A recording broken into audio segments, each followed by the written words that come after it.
Une manière originale d'apprendre l'hébreu pour les nouveaux immigrants qui, dans la chaleur de l'été, ne supporteraient pas de rester enfermés dans une salle de classe.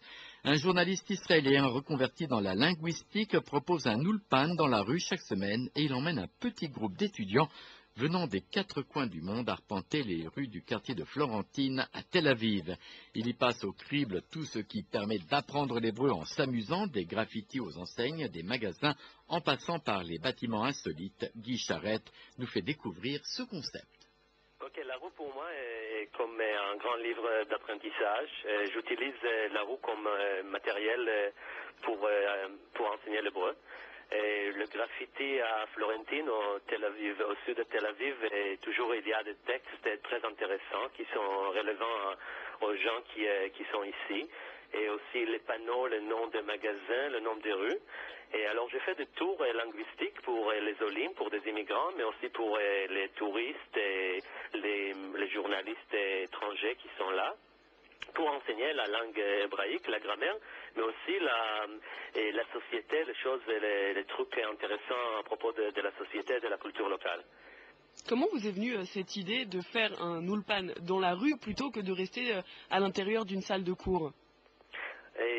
C'est commencé l'année dernière, au mois d'août, quand le mouvement de contestation sociale a commencé à Rothschild, les tentes de Rothschild.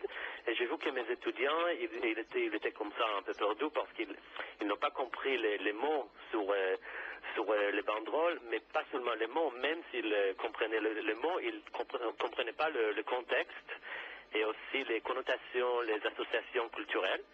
Et ce qui était très très clair aux yeux des Israéliens n'était pas assez clair aux étudiants, aux Olim. Et j'ai commencé un événement sur Facebook et tout d'un coup il y avait 18 personnes qui sont venues, et après 20, après 30, des Chinois, des Japonais, des Anglais, des Français, des Hollandais, des Américains. Et j'ai vu qu'il y avait vraiment une soif de connaissances pour des gens qui étaient un peu fermés aux classes d'Ulpan. Et tout d'un coup, ils voulaient des contextes de la vie, vraiment de ce qui se passe à Tel Aviv, en Israël, en direct. Donc voilà, il y a des gens de partout dans le monde qui suivent vos cours dans la rue. Est-ce qu'un débutant complet, quelqu'un qui n'a jamais écrit un mot d'hébreu, peut suivre votre cours? Je pense qu'on doit avoir un peu de base de la grammaire hébraïque, comme les pronoms et les verbes. Mais je fais aussi des tours pour des gens qui parlent très très peu d'hébreu et ça roule. Les gens qui sont très très perfectionnistes veulent comprendre 100%, c'est pas pour eux.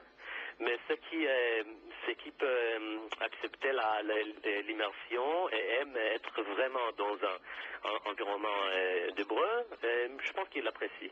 Alors, votre spécialité, c'est ce quartier de Florentine à Tel Aviv, un quartier qui bouge beaucoup. Pourquoi vous avez choisi les murs de ce quartier-là en particulier? Je pense qu'en Florentine, il y a une combinaison très très rare. Il y a un théâtre d'art de rue énorme et aussi beaucoup de groupes, des anarchistes, il y a des végans, des végétariens, il y a des gens qui écrivent beaucoup. Il y a un poète qui écrit ses poèmes sur les murs de Florentine. Mais aussi, du point de vue de l'histoire, c'est un quartier de 1927 des Juifs de Salonique, de la Grèce, qui change maintenant. Il y a vraiment... Moi, je fais l'historique du quartier, je vois les échanges, parce que c'est un quartier qui est dans un processus de rénovation. Et quand je prends aussi des photos des échanges. Par exemple, il y a 3 mois, il y avait la pâtisserie Saloniki, et tout d'un coup, elle est détruite, et il y a un grand immeuble tout nouveau, des appartements pour des Yapis israéliens. Et alors, je pense que c'est une arène pour voir la change et aussi la culture israélienne tel-avivienne contemporaine. Alors, un autre endroit qui est aussi un concentré de la culture israélienne, c'est évidemment le marché, le chouk. Vous avez décidé d'en faire aussi votre classe d'hébreu. Alors, vous organisez des tours à l'intérieur du chouk à Carmel à Tel Aviv et ensuite, ces tours sont suivis par un cours de cuisine, une manière également d'apprendre l'hébreu pour vous? Oui, alors chaque activité peut être peuvent être en leçon d'hébreu pour moi.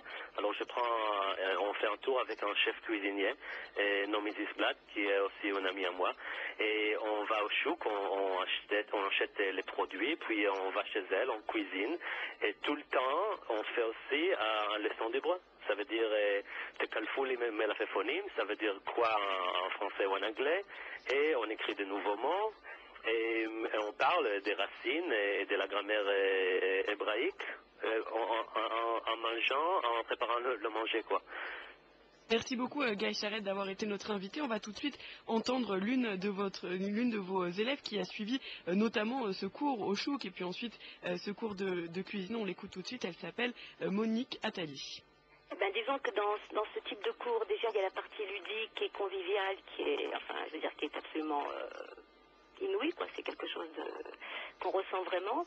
Et je pense que le fait d'être immergé, d'être dans la pratique, apporte ce plus qu'on n'a pas dans les cours académiques, en fait. On retient plus. On retient plus parce qu'on est dedans. C'est comme, c'est la différence entre la théorie et la pratique. On est dans la théorie parce qu'il fait des cours très, très didactiques et très intéressants, mais on est dans la pratique et on profite en fait sur le moment de ce qu'on nous dispense. Et je veux dire, de ce cours de cuisine, c'est quelque chose de très jubilatoire parce que non seulement on apprend, mais on déguste. Et c'est bon. C'est délicieux. Et en plus, on déguste ce qu'on a acheté avec les mots qu'on a appris sur le marché, ce qu'on a préparé parce qu'on le fait tous ensemble. Et après, on voudrait que ça ne se termine pas, quoi. Moi, j'ai adoré ce cours. Et j'ai vraiment beaucoup retenu. J'ai plus retenu que dans un cours académique où il faut... je n'ai rien contre les cours académiques, mais je pense que le petit plus, c'est le fait qu'on soit dans la pratique, qu'on soit vraiment dedans. Si l'Ulpan dans la rue vous intéresse, le prochain cours est organisé mardi 14 août à 18h30 à Florentine. Vous pouvez contacter Guy Charette à travers son site internet Streetwise Hebrew, STREETWISEHEBREW.com.